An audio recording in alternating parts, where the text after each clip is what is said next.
प्राप्त तु 16 वर्षे पुत्र मित्र वदाचरेता। बच्चा जब छोटा होता है 5 साल तक तो उसको बचपन होता है। बचपन के बाद 5 साल के बाद जब बड़ा होने लग जाता है, लाल है तो 5 वर्ष, 5 वर्ष से 10 वर्ष तक माता उसका भरण पोषण करते हैं। माता पिता पालन पोषण करना चाहिए। 10 वर्षानी ताड़े, जब बच्चा हमारा 10 वर्ष का हो जाए, चाहे बेटी हो चाहे बेटा हो, उसको ताड़ना, डांटना, फटकारना प्रारंभ कर देना चाहिए, ताकि वो गलत रास्ते का प्रयोग न कर सके। और जब 10 वर्ष के बाद प्राप्त तो 16 वर्ष से, जब बच्चा 16 वर्ष को प्राप्त करने लगे तो पुत्र के साथ पुत्र का व्यवहार नहीं करना चाहिए। पुत्र मित्र वदाचरेता, पुत्र के साथ मित्र बनकर के रहना चाहिए, एक दोस्त फ्रेंड बनकर के रहना चाहिए। तो हमारा बेटी हो चाहे बेटा हो, जीवन में कोई गलती नहीं करेगा।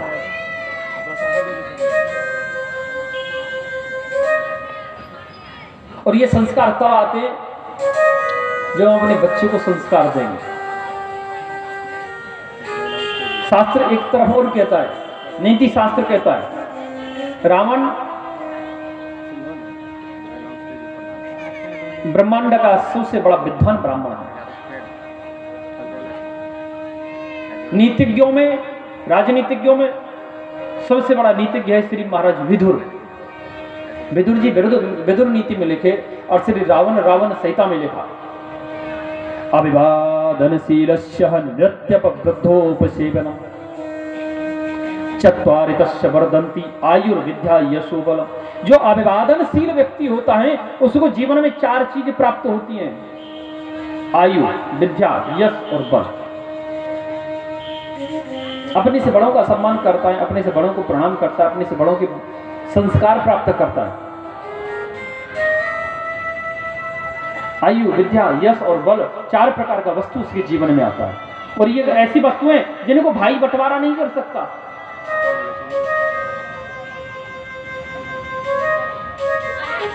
शुष्काष्टानि मूर्खश्चानि नमन्ति कदाचन नमन्ति फलनो प्रक्षा नमन्ति गुणनो जना।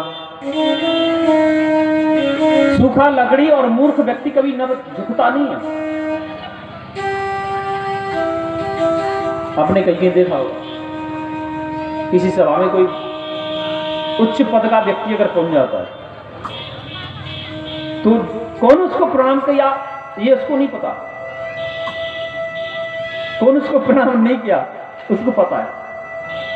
उन्हीं को देखता है कौन कौन प्रणाम नहीं कर रहा है। और व्यक्ति का बिगड़ने का 4 साधन होता है, ऊंचा पद मिल जाना, अधिक सुंदरता का आ जाना, अधिक युवा अवस्था का आ जाना और अधिक धन का अधिक हो जाना। 4 वस्तु जिसके पास होगी वो बिगड़ जाएगा, उसका विनाश निश्चित है। या तो हम अपने उच्च पद का दुरुपयोग करेंगे, या अपनी सुंदरता का दुरुपयोग करेंगे, या अपने धन का दुरुपयोग करेंगे, या अपनी युवा अवस्था का दुरुपयोग करेंगे। द्वारकाधीश जाकर के माता देवकी श्री महाराज वसुदेव के चरण में दंडवत प्रणाम किए।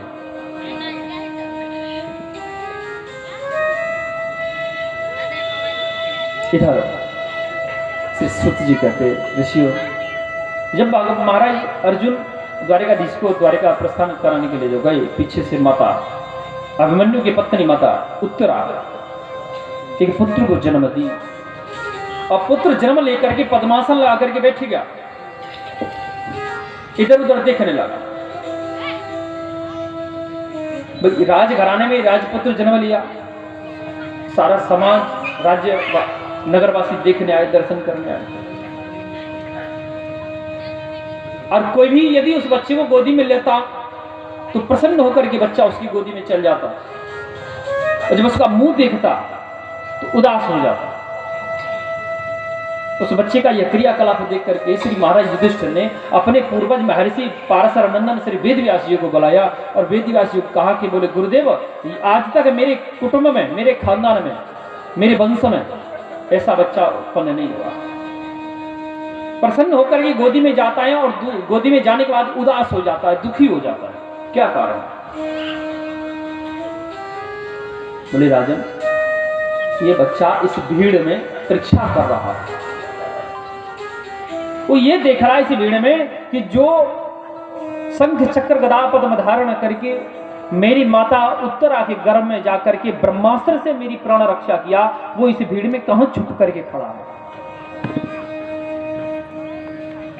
क्योंकि जब अस्वस्थामा ब्रह्मास्त्र का प्रयोग किया तो भगवान श्री कृष्ण माता उत्तरा के गर्भ में जाकर के गर्भस्थ शिशु की प्राण रक्षा की। ये परीक्षा कर रहा है, इसलिए इसका नाम होगा राजा परीक्षित। बोलिए से परीक्षित जी महाराज की जय। धीरे धीरे आज परीक्षित 16 वर्ष के हो गए। अर्जुन लौट करके आए, अर्जुन को देखा,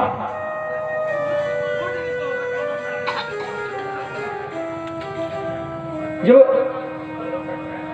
अर्जुन को महाराज युधिष्ठिर देखे तो